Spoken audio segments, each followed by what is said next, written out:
안녕하세요. 소연지입니다. 요즘 권상우 씨가 유튜브나 방송 프로에서 자주 나와서 반가운데요. 제가 고등학교 1학년 때 동갑내기 과외하기 천국의 계단을 보고 팬이었습니다. 오늘은 권상우 씨가 소유하고 있는 빌딩에 대해서 알아보고 제가 상담을 했다면 어떻게 달라졌을지 말씀드려 보겠습니다.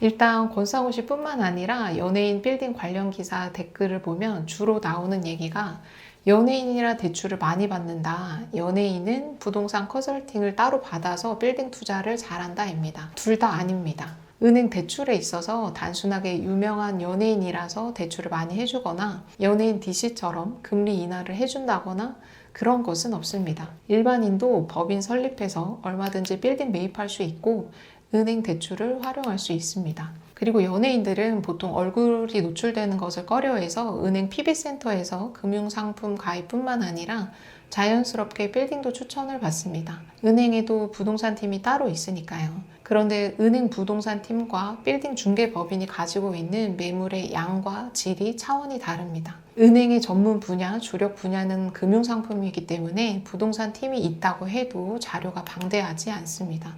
오히려 매수인은 많고 매물이 없어서 중개법인의 협조로 구해야 하는 구조다 보니 매물이 제한적이고 업데이트가 늦을 수밖에 없습니다. 빌딩을 살 때는 빌딩 전문 중개법인에 가는 것이 가장 효율적입니다. 권상우 씨 빌딩 리스트를 보면 은행 PB센터에서 추천을 받은 것 같습니다. 왜냐하면 겉보기에 좋아 보이고 이론에 충실한 방식이지 실속 있는 투자 방법은 아니기 때문입니다. 결론부터 얘기하면 야탑동 세모, 청담동 세모, 성수동 엑설런트, 등촌동 세모입니다. 야탑동 532-4번지는 2005년에 토지를 매입해서 2013년에 건물을 직접 신축했습니다.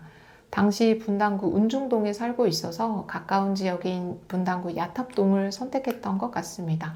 물론 29세의 나이에 집가 상승을 생각하고 원금 손실 없는 실물 자산인 분당 상업지에 토지를 매입했다는 것 자체가 잘한 일이긴 합니다. 하지만 기회비용 측면에서 보면 토지를 매입해서 8년 동안 별다른 수익 없이 가지고 있었던 점이 조금 아쉽고 분당구 내에서 매입하길 원했다면 신분당선이나 신도시 호재가 있었던 정자동이나 판교동을 선택하는 것이 더 나았을 것입니다. 그리고 물론 내가 사는 지역에 매입하는 것이 편하고 잘 알긴 하지만 만약에 집가 상승을 견인할 만한 개발 호재나 개통 호재가 없다고 하면 당연히 지역을 넓혀서 서울 주요 지역 매물과도 비교를 해보고 투자를 해야 합니다.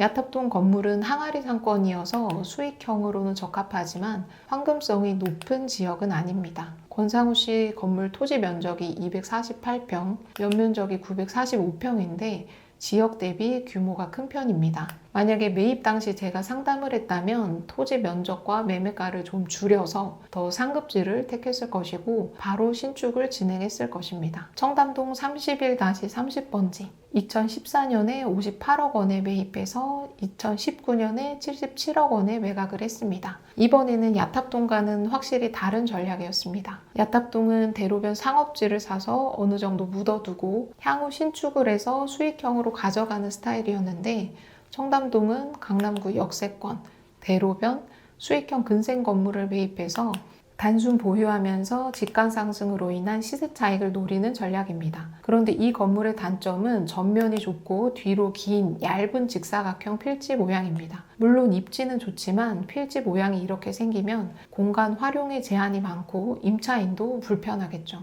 당연히 임대료, 임대 수익에도 영향을 미칩니다. 신축을 하는 것도 고민하게 만듭니다. 강남구 청담동, 역세권 대로변 건물. 스펙은 좋아 보이지만 입지 대비, 가격 대비 성능이 떨어집니다.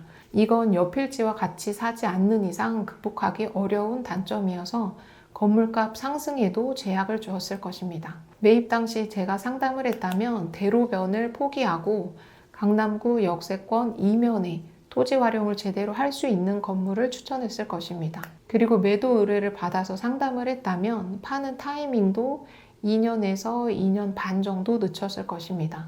청담동 건물의 경우 임대 수익이 어느 정도 나오고 있었고 대출 비중도 43%로 크지 않았기 때문에 보유하고 있다가 적기에 매도 타이밍을 잘 잡는 것이 중요했습니다.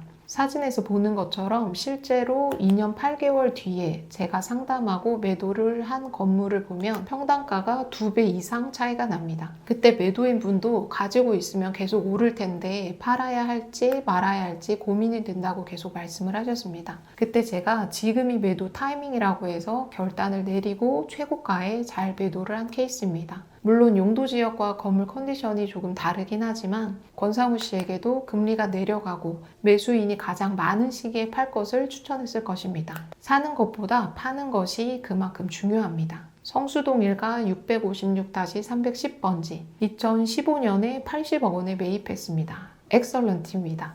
권상우 씨가 가장 잘한 투자입니다. 2014년에서 2015년 사이에 아뜰리에 길과 성수동에 관심이 생기기 시작하고 2016년에 아뜰리에 길이 평당 4천만 원 내외일 때도 성수동 옛날 이미지에 갇혀서 안 사는 분들이 많았습니다. 2015년에 뚝섬역 역세권 중공업 지역에 80억 원이라는 큰 금액을 투자한 것은 웬만한 확신이 있지 않고는 아무나 못하는 일입니다. 미래 가치를 보고 반발짝 빨리 결단을 잘한 케이스입니다. 2021년에서 2022년 1분기 사이에 매도를 했으면 가장 좋았을 텐데 한 번 더 텀을 기다렸다가 매도 타이밍을 잘 잡으면 됩니다. 마지막으로 등촌동 632-6번지 2018년에 280억 원에 매입하였고 매매가의 85.7%인 240억 원을 대출받았습니다. 건물 임대 수익률이 6.5% 정도여서 매입 당시부터 작년까지 레버리지 수익률이 잘 나왔을 것입니다. 그런데 지금은 대출 금리를 5%로 했을 때 1억 2천 정도 임대료가 들어와도 월 1억이 대출이자로 나가고 있습니다. 역세권 대로변, 주변에 배우 세대 많은 입지적 장점, 우수한 건물 컨디션, 병원, 산후조리원 등 안정적인 임대차 구성 좋습니다. 그러나 황금성을 생각한다면 이 지역에 280억 원을 투자하기에는 다음 매수인을 찾는 것이 쉽지 않을 수도 있습니다. 제가 상담을 했다면 2018년 당시이면 더더욱 200억 이상은 강남구에 묻으라고 했을 것입니다. 팔 때를 생각한다면 강남구에서 500억 이상 매수인과 강서구에서 500억 이상 매수인을 찾는 것은 매수 풀 자체가 다릅니다. 권상우 씨 팬으로서 꼭 한번 제가 리컨설팅 해드릴 수 있는 기회가 있었으면 좋겠습니다. 감사합니다. 수연지였습니다.